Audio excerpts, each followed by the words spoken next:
Ano ba ang nagtutulak sa milyon-milyong tao sa buong mundo na gumising bago pa sumikat ang araw, magtiis sa lamig o init, at mag-abang ng matagal na may hawak na pamingwit? Ang sagot ay simple lang, ang kilig ng paghahabol sa bihirang tropeyo na mahuli. Pero, anong isda ba talaga ang hinahanap ng buong mundo?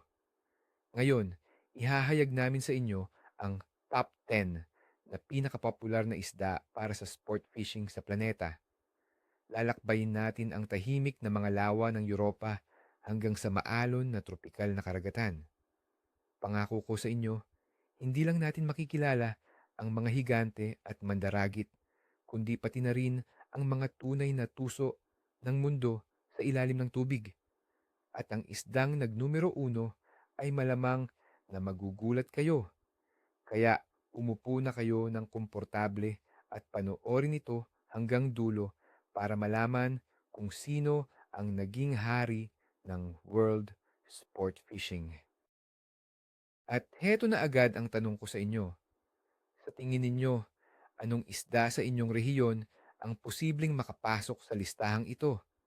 Isulat ang inyong hula sa comment section. Ngayon na, bago tayo magsimula sa ating countdown, alamin muna natin kung ano ba talaga ang gumagawa sa isang isda na maging popular. Hindi lang ito simpleng istatistika ng dami ng nahuli. Ang popularidad ay isang komplikadong halo ng ilang mga sangkap. Una, ang availability o madali siyang hanapin. Kailangan ng isda ay nabubuhay sa malawak na lugar para maraming tao ang magkaroon ng pagkakataong mahuli ito. Pangalawa, ang challenge or hamon. Ang sobrang madaling huli ay mabilis nakakainip, pero ang isdang may karakter, iyong nagtutulak sa mangingisda na mag-isip at gumamit ng iba't ibang taktika ay mas pinahahalagahan. Pangatlo, syempre, ang laki at lakas. Pangarap ng bawat isa na makipaglaban sa isang tunay na higante. At panghuli, may malaking papel din ang panlasa at cultural significance. May ilang species ng isda na naging alamat na at pinag-uusapan sa mga kwento. Dahil sa pinagsama-samang mga salik na ito, nabuo namin ang ating ranking ngayon. Simulan natin ang listahan sa ikasampung pwesto at dito matatagpuan natin ang isang tunay na klasiko sa karagatan, ang cod. Siguro, hindi ito kasing tingkad or kasing ingrande ng mga isdang tropikal, pero ang hatid nitong kahalagahan sa kasaysayan at kultura ay napakalaki. Sa loob ng maraming siglo, ang cod ang naging sandigan ng dieta at ekonomiya para sa maraming bansang hilaga. Para naman sa mga mangingisda, isa itong prestihiyoso at napakahalagang huli na nabubuhay sa malamig na tubig ng karagatang Atlantiko at Pasipiko. Nakakaakit ito dahil sa taglay nitong lakas at sa hirap hula ang kilos nito kapag hinuhuli na. Ang pangingisda ng cod ay madalas isang matinding pagsubok sa gitna ng bukas na dagat na nangangailangan ng matibay na kagamitan at matinding tibay ng katawan. Pero sulit ang kapalit, ang makahuli ng dambuhalang cod na tumitimbang ng 20 or minsan ay 30 kilo ay isang pangyayari na hinding-hindi mo malilimutan. Ilarawan mo sa isip mo ang eksena, malamig na talsik ng alon, sigaw ng mga sigol, at malalakas na hatak sa kabilang dulo ng linya. Iyan ang tunay na karanasan sa pangangaso ng cod. Kapag pinag-uusapan natin ang yak cod, bakalao, may isang mahalagang paniniwala o masakma, isang masakit na katotohanan na hindi natin dapat kalimutan. Akala ng marami, hindi raw nauubos ang dami ng cod, lalo na't daan-daang taon na itong hinuhuli. Ngunit sa kasamaang palad, hindi iyan ang totoo. Noong ikadalawampung siglo, dahil sa sobrang paghuli ng mga mangingisdang komersyal, halos naubos ang populasyon ng Atlantic coding sa sa ilang bahagi ng karagatan. Ito ay nagbigay ng matinding aral sa buong mundo.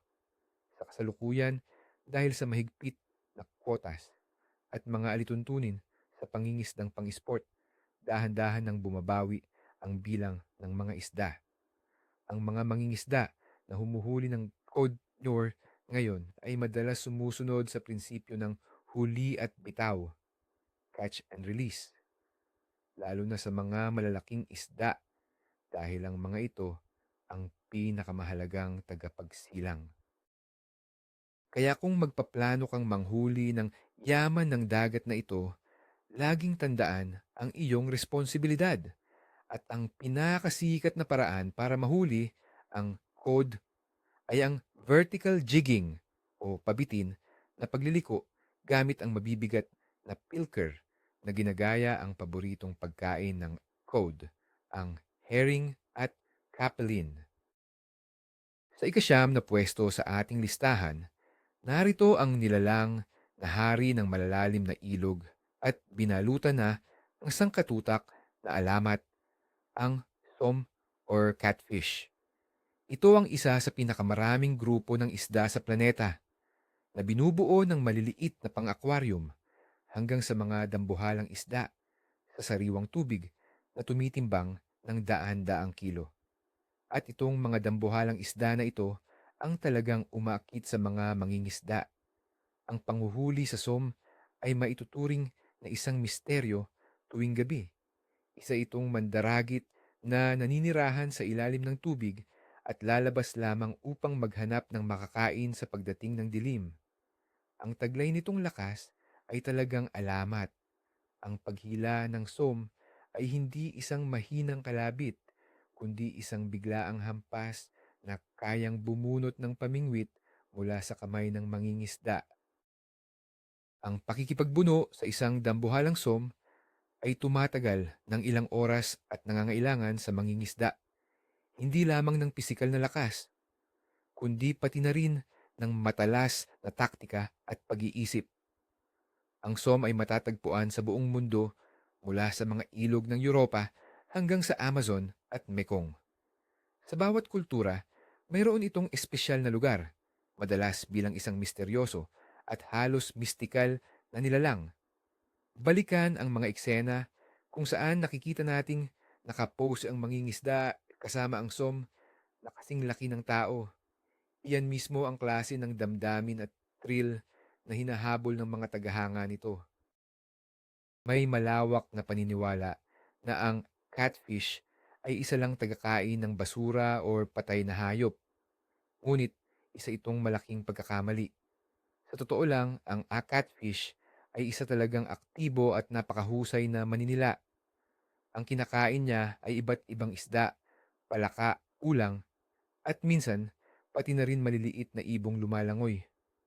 Kaya naman, iba't ibang klase ng pin ang ginagamit para mahuli siya, mula sa buhay na isda hanggang sa mga espesyal na boilies na may matapang at maanghang na amoy.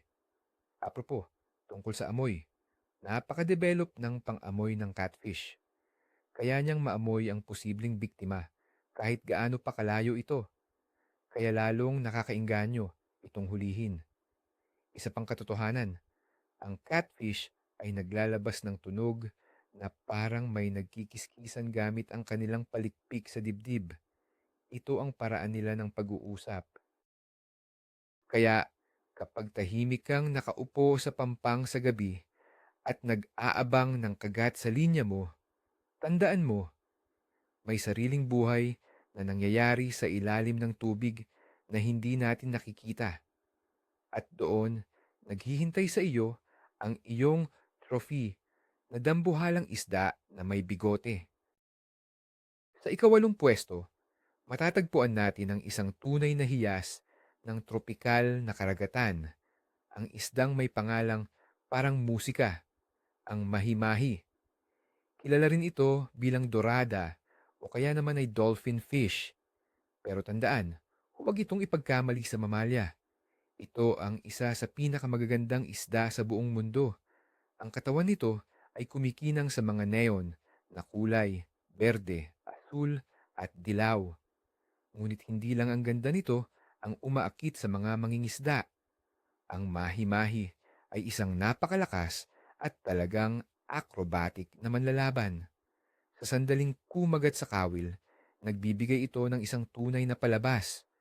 Tumatalon sa tubig, nagsasagawa ng mga aerials at nagtatangkang tumakas ng napakabilis. Isa rin ito sa pinakamabilis lumaking isda sa karagatan, dahilan para maging matatag ang populasyon nito. Ang panghuhuli ng mahimahi ay laging puno ng adrenaline, sinag ng araw, at maalat na tilamsik ng tubig dagat. Karaniwan itong hinuhuli sa pamamagitan ng head trolling sa gitna ng malawak na karagatan. Ang sandali kung saan ang kumpol ng mga kulay bughaw na torpedo na ito ay sumasalakay sa pan ay talagang hindi malilimutan. Para sa maraming mangingisda, ang paglalakbay sa tropikal na lugar ay hindi kumpleto kung wala silang pangangaso sa nagniningning na mandaragit na ito. Alam nyo bang ang mahi-mahi ay may kakaibang kakayahan na magpalit ng kulay? Kapag ang isda ay galit o hirap na hirap ng lumaban sa kawil, lumalabas ang pinakamatingkad at pinakamakulay nitong itsura. Pero kapag namatay na ito, lahat ng matitinding kulay na iyon ay kumukupas. Literal na sa loob lang ng ilang minuto, at ang natitira na lang ay isang maputlang kulay, silver o abo. Kaya naman, ang tanging paraan para makita at makuhanan ng litrato ang mahimahi sa pinaka-gorgeous nitong estado ay sa sandali lang mismo ng pagkakahuli nito. Ang kakaibang pangyayaring ito ay nagbigay daan sa maraming pamahiin at kwento sa mga mandaragat. Bukod pa rito, ang pangalan niyang Dorado ay salitang Spanish na ang ibig sabihin ay ginto na saktong-sakto dahil sa nagliliwanag niyang mga kaliskis. Alam niyo bang madalas magumpukan ang mga isdang ito sa ilalim ng anumang lumulutang sa karagatan, kahit pa ito ay tumpok ng damong dagat o simpleng basura lang? Alam ng mga bihasang kapitan ang mga sikretong ito, kaya sadyang hinahanap nila ang mga lugar na iyon para bigyan ang kanilang mga kliyente ng isang di malilimutang karanasan sa pangingisda. Ang ikapitong pwesto sa ating listahan ay napupunta sa tunay na emperador ng karagatan, ang pangarap ng bawat sport fisherman, ang bluefin tuna. Ito ang isa sa pinakamalaki, pinakamabilis, at pinakamakapangyarihang isda sa buong planeta. Isipin mo na lang ang isang torpedo na may timbang na kalahating tonelada na kayang umarangkada hanggang 70 kilometro bawat oras. Ang pakikipagbuno sa ganitong klase ng kalaban ay tinatawag ng Major League sa sport fishing. Hindi lang ito nangangailangan ng super heavy duty na mga kagamitan, kundi pati na rin ng perpektong pagtutulungan o teamwork ng lahat ng nasa bangka. Kilala ang bluefin tuna hindi lang sa taglay nitong lakas, kundi dahil din sa napakasarap na laman nito na itinuturing na world-class na delicacy, lalo na sa bansang Hapon. Ngunit sa kasamaang palad, ang napakataas na komersyal na halaga nito ang naglagay sa species na ito sa bingit ng pagkaubos. Kaya naman, mahigpit na ang regulasyon sa pangingisda ng bluefin tuna ngayon. Karamihan sa mga sport angler ay sumusunod na sa prinsipyo ng catch, tag, and release o hulihin, markahan at pakawalan bilang ambag nila sa pag-aaral at pangangalaga sa pambihirang nilalang na ito. Ang makahuli ng isang bluefin tuna ay nangangahulugan na maisusulat mo na ang pangalan mo sa kasaysayan ng pangingisda sa dagat. Sugdan nato sa pagbungkag sa istorya nga ang tuna dakura kunog klase sa tulingan. Tinuod sa pagtuon sa isda, managparyente gyud sila Pero hangtod ra didto ang ilang pagkaparehas. Ang bluefin tuna kay gitawag na tog init og dugo nga isda. Wala kini sa ubang klase sa isda. Makakaya niyang initon iyang kaugalingong lawas bisan mas bugnaw ang palibot nga tubig. Kining talagsaon nga abilidad maoy makapahimo sa iyang kaunuran nga mulihok nga sobra ka epektibo. Mao nga duna siya'y pabuto nga kakuskon ug talagsaong kabaskog. Mao nangalisod kaayo ug makapoy gyud ang pakigilog sa bluefin. Ang nakapainteres ang mga world record ties sa pagdakop og bluefin tuna nagbarog na sulod sa daghang dekada. Pananglitan, ang record nga naset niadtong 1,900 og siyam, 1979. Usa ka tuna nga mitimbang og 679 ka kilo nadakpan sa Nova Scotia. Hangtod karon wala pa gyud natupngan. Mao kini ang nagpasiugda kung unsa ka talagsaon ug kamahal ang ingon ani nga klase sa trophy. Pang-anim sa ating listahan, ang isdang talagang nararapat tawaging hari ng mga tubig tabang, ang Atlantic salmon. Ang siklo ng buhay nito ay isang tunay na epikong salaysay. Pinanganak sa sariwang tubig, aalis ito patungo sa karagatan kung saan mananatili ito ng ilang taon upang magpalaki at magpalakas. Pagkatapos, babalik ito sa mismong ilog kung saan ito isinilang para naman manganak ng bagong henerasyon. Sa pagbabalik na ito, ang pagakyat niya sa ilog, siya ang nagiging puntirya ng mga mangingisda. Ang panghuhuli ng salmon, lalo na ang fly fishing, ay itinuturing na sukdulan ng sining ng pangingisda. Hindi lang ito basta pangingisda. Isa itong pilosopiya na nangangailangan ng karangalan, pasensya, at malalim na pag-unawa sa gawin ng isda. Ang salmon ay isang matindi at matigas na kalaban. Ang pagtalon at pag-ikot niya sa ere habang inaahon siya ay isang kahangahangang tanawin. Ang isdang ito ay naging inspirasyon ng mga makata at pintor at para sa maraming kultura, ito ay simbolo ng lakas, katatagan at muling pagsilang. May maling paniniwala tayo na yung salmon na umaakyat na sa ilog para magitlog, kumakain pa rin ng husto. Pero ang totoo, malayo yan sa katotohanan. Halos patay na ang sistema ng pagtunaw nila at hindi na sila kumakain sa buong pag-akyat nila sa itaas ng agos. Kaya, ang tanong, bakit pa rin nila kinukuha o hinahablot yung pain ng mangingisda? Hanggang ngayon, pinagtatalunan pa rin yan ng mga siyentipiko at mangingisda. Ang mga pangunahing teorya, ito raw ay dahil sa instinctive aggression, pagiging agresibo dahil sa inis o sa irritant, curiosity, o kaya naman residual memory o alaala ng pangangaso nila noong nasa karagatan pa sila. Kaya lalong nagiging misteryoso at talagang nakakahook ang pangingisda ng salmon. Bilang mangingisda, hindi mo kailangang pakainin ng isda. Ang kailangan mo, i-provoke sila. Mahanap mo lang yung tamang fly or mutya, tamang kulay, at tamang presentation na magti-trigger ng instant reaction sa hari ng ilog.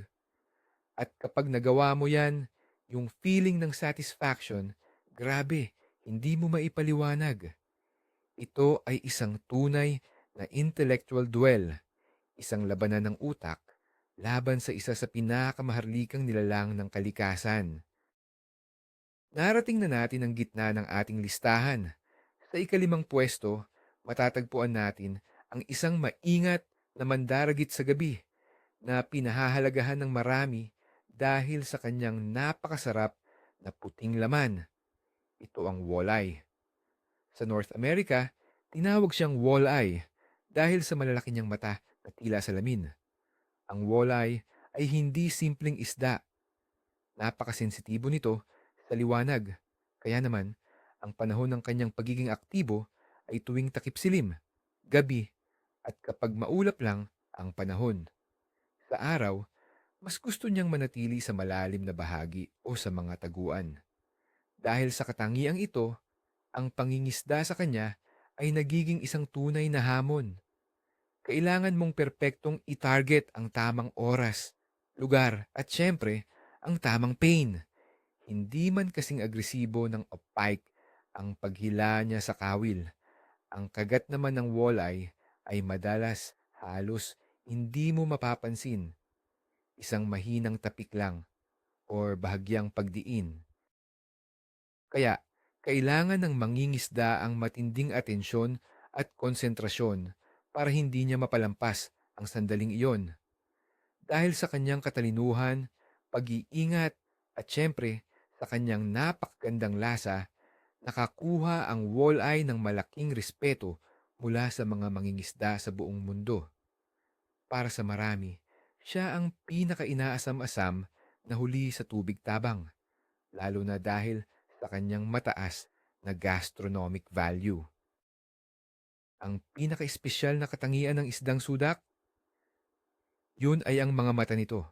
Mayroon itong reflective layer na tinatawag na tapetum na nagbibigay daan sa kanya para makakakita ng perpekto kahit sa madidilim na lugar o kung mahina lang ang ilaw.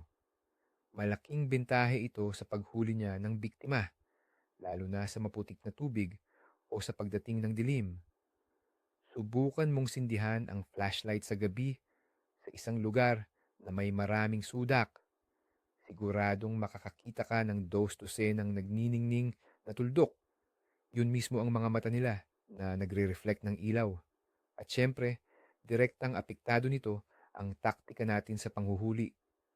Kaya madalas, ang pinakamabibisang pang-akit, lures, para sa sudak ay yung may fluorescent o phosphorescent na elemento para mas matingkad silang makita ng maninila sa dilim. Hindi rin totoo ang mitolohiyang ang sudak ay nahuhuli lang gamit ang jig sa ilalim ng tubig. Sa ilang panahon, lalo na kapag nanginginain sila ng maliliit na isda sa gabi, umaakyat sila sa gitnang bahagi ng tubig at perpektong nahuhuli gamit ang mga wobblers. Ang pag-alam sa lahat ng maliliit na detalye na ito ang talaga namang naghihiwalay sa isang baguhan at sa isang tunay na bihasa o pro na mga ngaso ng sudak.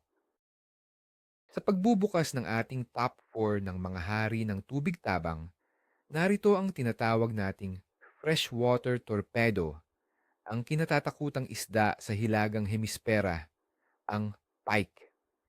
Tinatawag siyang lobo ng ilog at lubos niyang napatunayan kung bakit. Ang matulin niyang katawan, ang bibig na puno ng talim-talim na ngipin, at ang biglang atake mula sa ambush. Yan ang kanyang trademark. Sa pangingisda ng pike, laging may inabangang pagsabog. Maaari kang maghapon na nagtiyaga sa promising spots. Pero sa isang iglap, isang napakalakas na strike, ang drag, ay biglang iiyak at sisiklab ang matinding bakbakan. Hindi ito bumibitaw hanggang sa kahuli-hulihan. Yan ay magpapagiwang-gewang ng ulo. Susubukang tanggalin ang lure, tatalon, at lulubog sa mga ugat o snags.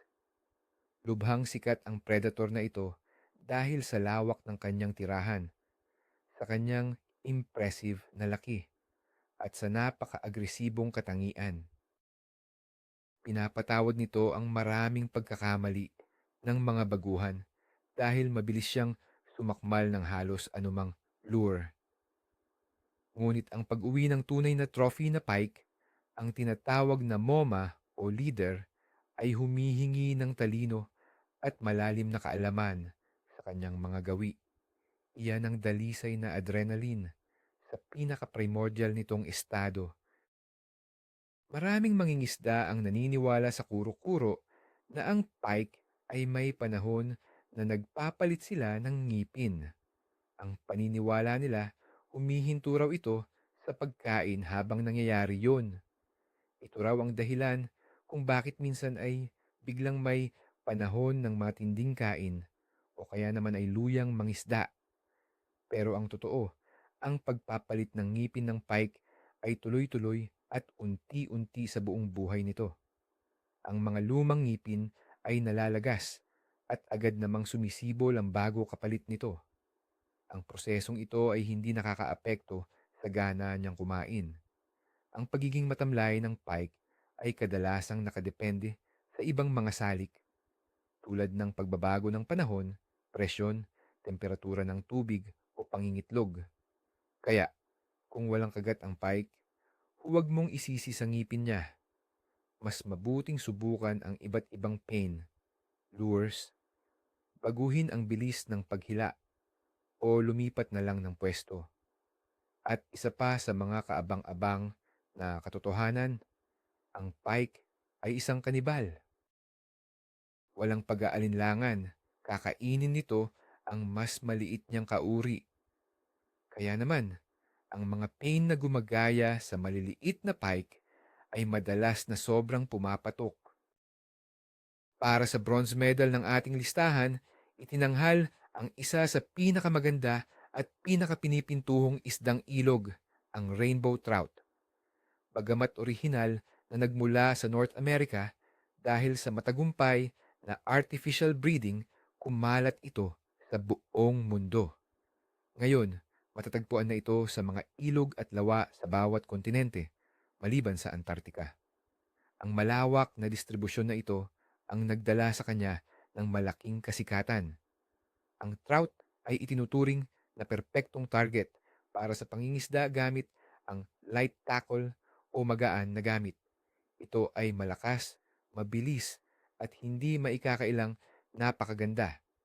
Ang katawan nito ay may bahid ng maliliit at madidilim na batik, at ang pinakatampok na katangian nito ay ang matingkad na guhit na parang bahaghari, rainbow stripe, sa gilid ng kanyang katawan.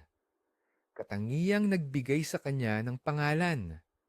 Mas gusto ng trout ang malinis, malamig, at punong-puno ng oxygen na tubig. Kaya naman, ang panghuhuli dito ay nangangahulugan din ng paglalakbay sa mga magaganda at ecologically clean na lugar.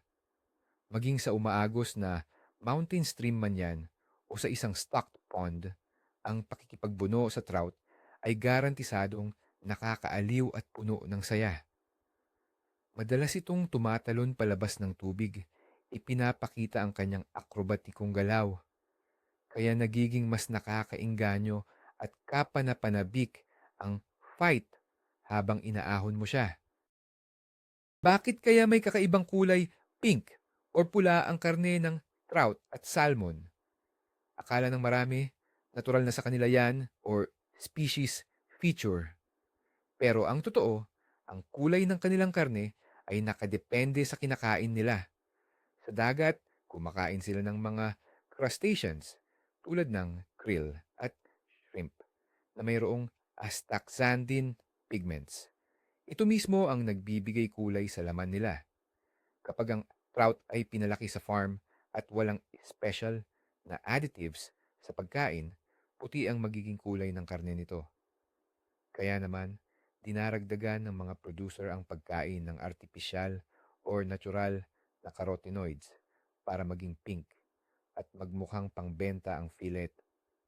Kaya, kung nakahuli ka ng wild trout na may matingkad na pink na laman, ibig sabihin lang nito, busog na busog at malakas ang kain niya.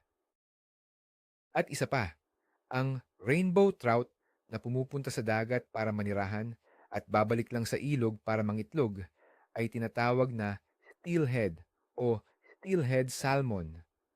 Parehong isda sila, pero dahil naninirahan ito sa dagat, mas nagiging malaki at mas malakas ang steelhead kumpara sa mga kapatid nitong nananatili sa tubig tabang.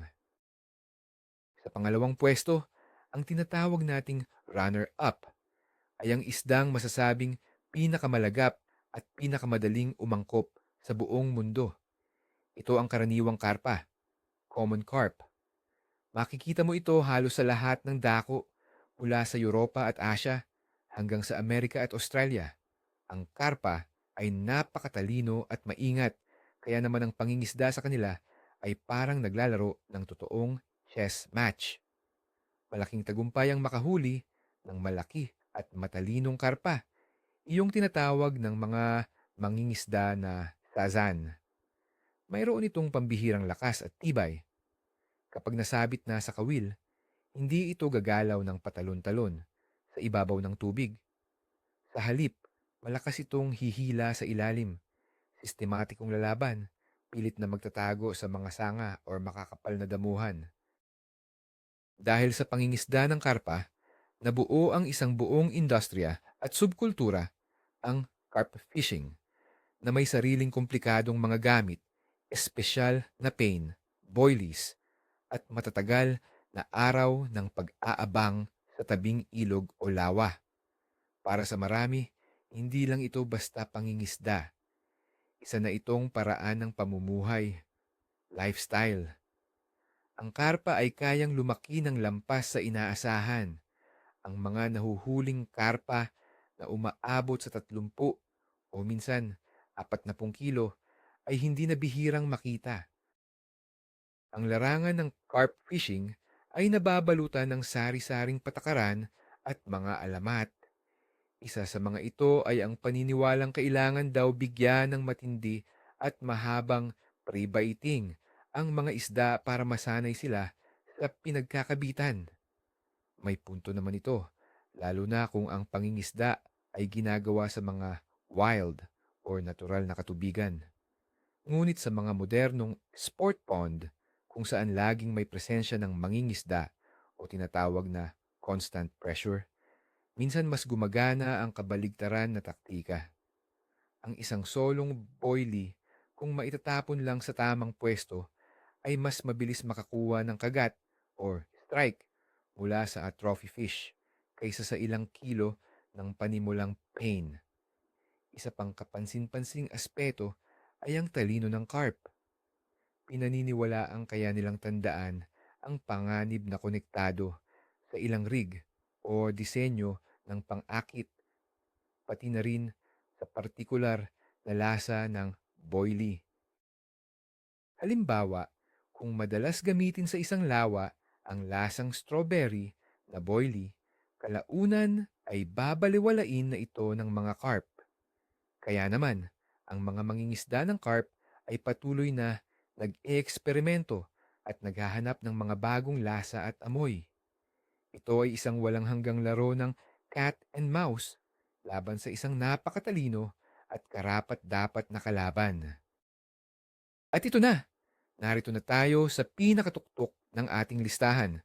Number 1, ang pinaka-popular na isda para sa sport fishing sa buong mundo, lalo na sa North America, kung saan ito ay maituturing na isang tunay na icon. Kilalanin natin ang largemouth bass o mas kilala bilang bass. Bakit siya? Simple lang. Dahil nasa kanya na ang lahat ng pinakamagagandang katangian ng isang pang-sport na isda. Siya ay agresibo, malakas, at ang paghila niya ay laging nagdudulot ng matinding thrill. Inaatake ng bass ang iyong lure ng may matinding bangis. Madali siyang mahanap. Nabubuhay siya sa napakaraming lawa, ilog, at reservoirs.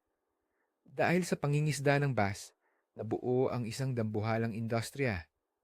Kumpleto ito sa mga profesional na tournaments. Milyon-milyong prize money, mga TV shows, at mga espesyal na bangka.